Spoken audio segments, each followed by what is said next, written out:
最后一个问题跟这个教授，我主要想问一下，你们作为西方人，但是有学习藏族的这个语言，而且也说得特别好。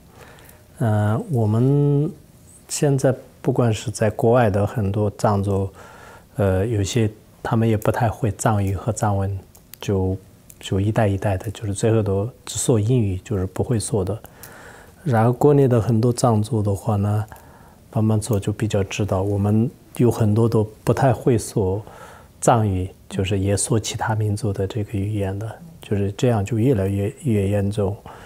那么我们个人呢，就是心里比较着急，就看，因为如果再这样长期下去，一代一代的，可能虽然你们很多的西方人都是很注重，就是我们藏地的这个文化，这绝对是很有意义的，就是大家都在研究，有些人是花一辈子的时间就开始研究，可是我们自己呢，就很多都就不争气，就是看，作为你一个西方人来讲，就是你觉得是这是一个时代的这个趋势吗？还是有一些办法吗？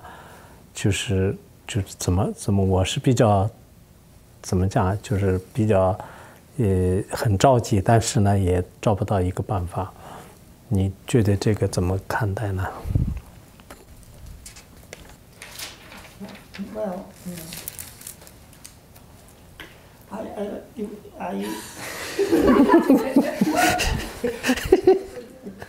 well, I know that Khenpo Sutrin Lodro, and I think he too, are finding ways to create tools like manuals and dictionaries in order to propagate a more standardized Tibetan language in Tibet.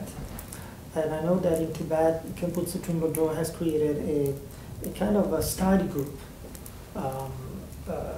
with monastics, very highly educated monastics, and also scholars, Tibetan scholars, in order to find new ways to publish material that can help them continuing the development of the language.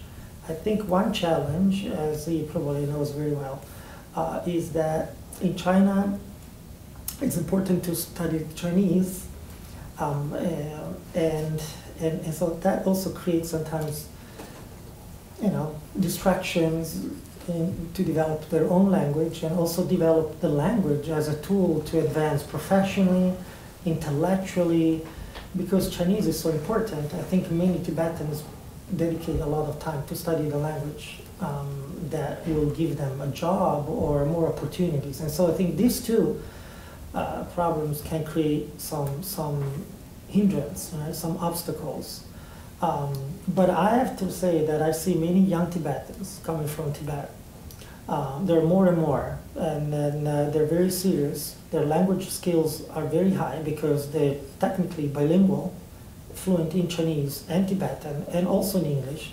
And I think there's a hope that this younger generation will go back, hopefully, to Tibet and will help disseminate new methods and new ways to develop language studies, to maintain language studies, and to bring in fresh ideas in order to discuss intellectual, technical,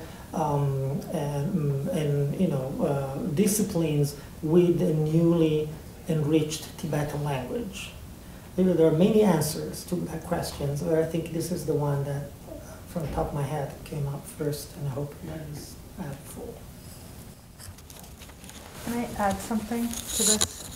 I think that it takes a large amount of energy and investment to learn and maintain Tibetan language skills, and it's not really a question of individual people's capacity. It's a question of larger institutional and social forces.